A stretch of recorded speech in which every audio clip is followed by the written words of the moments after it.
Good afternoon, everyone. As you can see, I am in the kitchen already.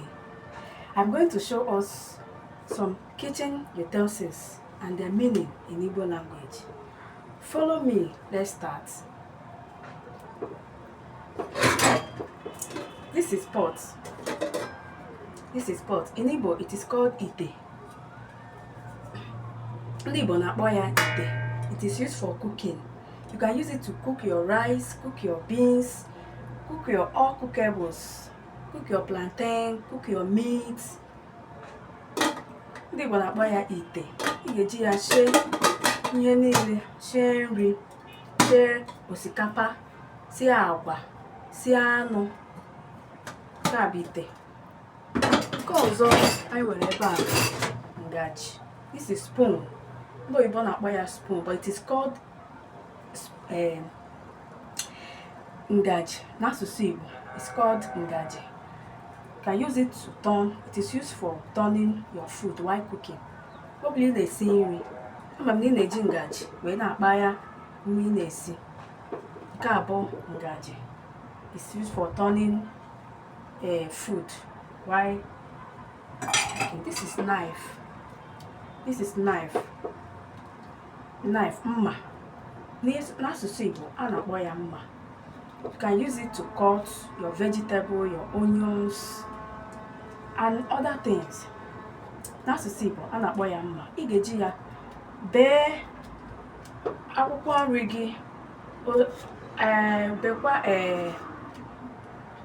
onions. Onions n'asụsụ Igbo bụ ayabasa. Ị ga-eji ya bee ayabasa na ihe ndị ọzọ anyị na-esi nri na kitchen. Nke a bụ n'ọhụrụ nke a bụ ngaji obere, small spoon, ngaji obere. Eji ya eri nne. Nke a bụ ka ị ga-eji ya kuru nne tinye n'ọnụ. It is used for eating. You can use it. You are using it to cut food while eating. And this is plate. Nke a bụ efere, plate. In Igbo, it's called efere. In Igbo language, it's called efere. You can use it for eating. It is used for eating. A na-eji ya eri nne. Ịma na n'ala Igbo, a na-eji efere eri nne. Ahụtụbeghị m onye chichara nne kụsa ya n'ala. Ama m ịhụtụla ya, mana ahụtụbeghị nke mụnwa bụ chicha nne, tinye ya n'efere, were ngaji na-ekuru ya na-eri. It's called plate. In Igbo, it's called efere. This one is called small spoon. In Igbo, it is called ngaji obere.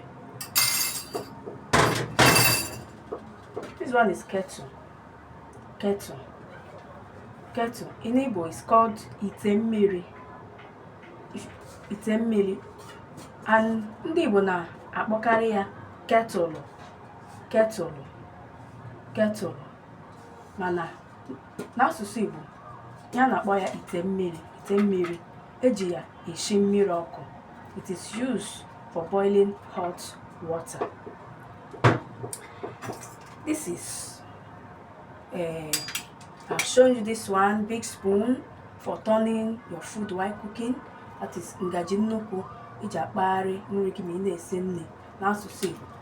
This is knife, mma, iji ebe akwụkwọ nri gị. Nke ọzọ anyị ga-eleba anya bụ kettle, aka odo n'oyibo. In English language, it is called pestle. N'asụsụ Igbo, anyị na-akpọ ya aka odo. Nke a bụ ikwe. In English, it is called mortar. In English. A na-akpọ ya mortar n'asụsụ Bekee. In Igbo, it is called ikwe. Eji ya esu ihe dịka ose.